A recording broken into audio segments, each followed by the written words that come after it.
நித்யானந்தம். ஜூலை 10 இந்த வருடம் குரு பூர்ணிமை. இந்த குரு பூர்ணிமைக்கு என்னுடைய மனமார்ந்த நன்றியை பகவான் நித்யானந்த பரமசிவன் என்னோட குருக்கு நான் ஆஃபர் பண்ண விரும்புறேன். பகவானை நான் 2009 மார்ச்ல லாஸ் ஏஞ்சலஸ் டெம்பிள்ல பார்த்தேன். இதுக்கு முன்னாடி கொஞ்சம் ரீவைண்ட் பண்ணணும் அப்படின்னா,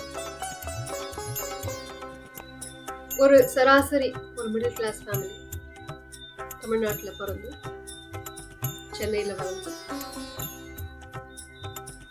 எல்லாரும் சொல்ற மாதிரி, அதாவது நீ பிறந்தீங்கன்னா, நீ படிச்சனா, சக்சஸ்ஃபுல்லா இருக்கணும்னா நீ ஒரு டாக்டர் ஆகும். டாக்டர் ஆக முடியலையா, ஒரு இன்ஜினியர் ஆகும். இன்ஜினியர் பண்றியா, கிரேட், யூஎஸ்க்கு போ. யூஎஸ்ல போய் நீ மாஸ்டர்ஸ் பண்ணு, வேலை பண்ணு, கல்யாணம் பண்ணு, வீடு வாங்கு, கார் வாங்கு. இதையெல்லாம் சொல்லிதான் என்னையும் வளர்த்தாங்க. நானும் அவங்க சொல்றபடியே செஞ்சுட்டேன். ஆனா ஒரு ஸ்டேஜ்லயும் இது உனக்கு நிம்மதியை கொடுக்கும், இதுதான் சக்சஸ், இதுதான் உனக்கு ஹாப்பினஸ், ஆனந்தத்தை கொடுக்கும் இப்படின்னு சொன்னாங்க. நானும் ஒரு ஸ்டேஜா பண்ணிட்டே வந்துட்டு இருக்கேன். ஆனா அவங்க சொன்ன அந்த சந்தோஷம், நிம்மதி, ஆனந்தம் எதுவுமே வரலையே. போக போக எனக்கு கண்டிப்பா இது என்னோட வாழ்க்கையோட பர்பஸ் கிடையாது இப்படின்னு ஒரு ஏக்கம் வர ஆரம்பிச்சு. ஆனா இப்படியே வாழ்க்கை போயிட்டு இருக்கு. நானும் யூஎஸ் போனேன், மாஸ்டர்ஸ் பண்ணேன், ஃபேமிலி இருக்கு, வேலை இருக்கு, கார் இருக்கு, வீடு இருக்கு. பட் இவங்க சொல்ற ஆனந்தம், அதாவது நிம்மதி, சந்தோஷம், success did not fulfill me. இப்படியே போயிட்டு இருக்கப்போ ஒரு நாள் என்னால தாங்கவே முடியல. ஆண்டவா, அழ ஆரம்பிச்சிட்டேன். என்னோட பர்பஸ் என்ன, என்னோட வாழ்க்கையோட நோக்கம் என்ன? What is the real purpose of my life? This is not it.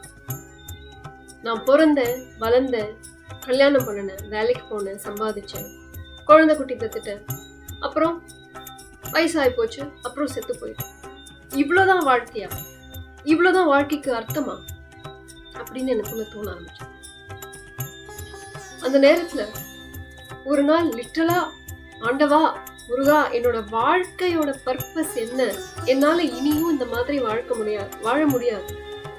எனக்கு தயவு செஞ்சு என்னோட பர்பஸை ரிவீல் பண்ணு அப்படின்னு நான் அழுத வேண்டினப்போ என் மனசுக்குள்ள உதித்த வார்த்தை யோகா. அப்போ நான் என்னோட புரிதல் என்னன்னா, ஓஹோ, அப்போ நான் யோகா டீச்சர் ஆகணும் போல இருக்கு அப்படின்னு நானும் அண்டர்ஸ்டாண்ட் பண்ணிட்டேன். சரி, அப்போ அதுக்கு முன்னாடி நான் ஒரு யோகா கிளாஸ் அட்டெண்ட் பண்ணணும் அப்படின்னு சொல்லிட்டு கூகுள் பண்ணி தேடும்போது நித்திய யோகா ஃபார் என்லைட்டன்மெண்ட் அப்படின்ட்டு ஒரு கிளாஸ் பார்த்தேன் என்னோட வீட்டு பக்கத்தில்.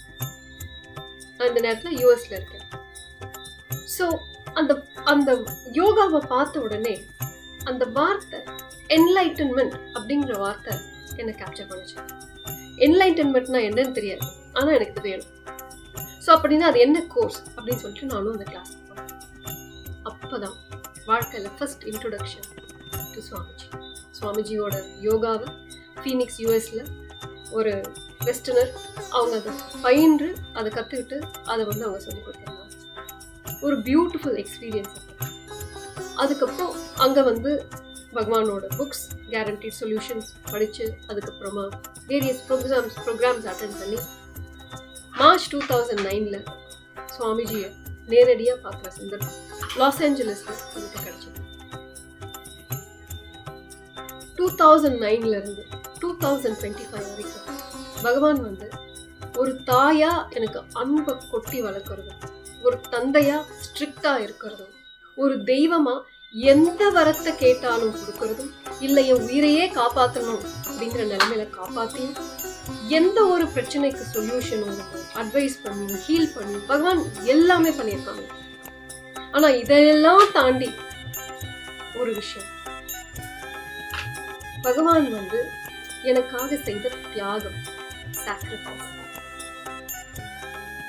அதுதான் நான் இன்னைக்கு உங்ககிட்ட பகிர்ந்துக்க விரும்புறேன். அதாவது ஒரு தெய்வமா பகவான் எந்த வரத்தை வேணாலும் கொடுப்பாரு. நீங்க பணத்தை கேட்டாலும் கொடுப்பாரு, நீங்க ஹீலிங்கை கேட்டாலும் கொடுப்பாரு, இல்ல சக்சஸ் கேட்டாலும் கொடுப்பாரு, பேரு புகழ் எதை வேணாலும் பகவான் கொடுப்பாரு. ஒரு தாயா அன்பை கொட்டி வளர்ப்பாங்க, ஒரு தந்தையா ஸ்ட்ரிக்டா நம்மளை ட்ரெயின் பண்ணி வளர்ப்பாங்க. ஆனா இதையெல்லாம் தாண்டி ஜென்மா ஜென்மமா, பல கோடி ஜென்மமா நான் அலைந்து திரிந்து, அதாவது திருவாசகத்துல மாணிக்க வாசகர் சொல்வார், புல்லாகி பூடாய் புழுவாய் மரமாகி பல விருகமாய் அப்படின்னு ரொம்ப அருமையா பாடுறாங்க. அதாவது பல கோடி ஜென்மங்கள், பலவிதமான பிறப்பு எடுத்து அலைஞ்சு திரிஞ்சு நான் யார், என்னோட வாழ்க்கையோட தேடுதல் என்ன, பர்பஸ் என்ன அப்படின்னு தேடும் போது அந்த purpose, highest purpose of life, enlightenment, ஞானம் அடைவது, நான் யார் என்பதை உணர்வது. இந்த கிஃப்ட், இந்த என்னோட பர்பஸ்க்கு என்ன அலைன் பண்ணி வச்சு அதுல என்ன ட்ரெயின் பண்ணி அதை எனக்கு கடைசி வரைக்கும், நான் அதை அடையிற வரைக்கும் கைவிடாம அங்க போய் சேர்க்க. இத பாத்தீங்க அப்படின்னா உலகத்துல நம்மளோட ஃப்ரெண்ட்ஸ், நம்மளோட ஃபேமிலி, ஒர்க், பிசினஸ் என்னவா இருந்தாலும் தானே அந்த மாய உலகத்துல மாட்டிக்கிட்டு சிக்கிக்கிட்டு இருக்க யாரோ ஒருத்தரால நம்மள வழி காட்ட முடியாது. அவங்களுக்கு என்ன நன்மை அப்படின்னு தோணுதோ, என்ன தோணும், ஓகே நீ சக்சஸ்ஃபுல்லா நீ ஒரு பிசினஸ் ஆகி, ஒரு சிஇஓ ஆகி, ஒரு மில்லியனர் ஆகி, ஒரு பில்லியனர் ஆகி, ஒரு ஃபேமிலியோட குழந்தை குட்டி, இதுதான் சக்சஸ் அப்படின்னு சொல்லி அந்த பக்கமே நம்மளை தள்ள பார்ப்பாங்க. அதுலயே நம்மளும் இருந்தாதான் அவங்களும் சக்சஸ்ஃபுல்லா இருக்காங்கிற ஒரு சாட்டிஸ்பாக்சன் அவங்களுக்கும் வரும். இந்த மாயையில விழுறது ரொம்ப ஈஸி. ஆனா இந்த மாயையில விழாம அதை கட்டி காத்து என்னோட ட்ரூ பர்பஸ் ஆஃப் லைஃப், அந்த ஜீவன் முக்தி அடைவது, என்லைட்டன்மெண்ட் அடையணும் அப்படிங்கிற என்னோட பல கோடி ஜென்மங்களான ஒரு வேண்டுதல், ஒரு தேடுதல், இதுல இருந்து நான் ஸ்லிப் ஆயிடக்கூடாது, இதுல இருந்து நான் விழுந்துடக்கூடாது அப்படிங்கிற ஒரு கருணையோட தான் என்ன சாக்ரிஃபைஸ் பண்ணாலும், தான் என்ன தியாகம் பண்ண வேண்டியிருந்தாலும் ஒரே ஒரு கமிட்மெண்ட், நான் உன்னை கைவிட மாட்டேன் அப்படின்னு பகவான் எனக்கு கொடுத்த அந்த ஒரே ஒரு கமிட்மெண்ட்காக என்னெல்லாம் நான் டான்ட்ரம் த்ரோ பண்ணினாலும் அதையும் பொறுத்து என்னை வளர்த்து திரும்ப திரும்ப திரும்ப நானே அதை மறந்தாலும் என்னுடைய வாழ்க்கையோட உண்மையான குறிக்கோள், என்னோட ஹையஸ்ட் பர்பஸ் ஆஃப் லைஃப் மீண்டும் மீண்டும் மீண்டும் ஞாபகப்படுத்தி அன்பை கொட்டி அதை புரிய வைக்கிறதோ, இல்ல ஸ்ட்ரிக்டா திருத்தி அதை புரிய வைக்கிறதோ, எந்த ஒரு ரிஸ்க் எடுத்தோம் பகவான் ஒரு குருவாய் என்னை வளர்க்கிறது. இது எனக்கு அதை நினைச்சு பார்க்கும்போது எத்தனையோ ஜென்மங்கள் நான் அழிஞ்சிருக்கேன். அத்தனை ஜென்மங்களோட ஒரு வேண்டுதல் சுவாமிஜி பரமசிவன் எனக்கு குருவா வந்திருக்காங்க.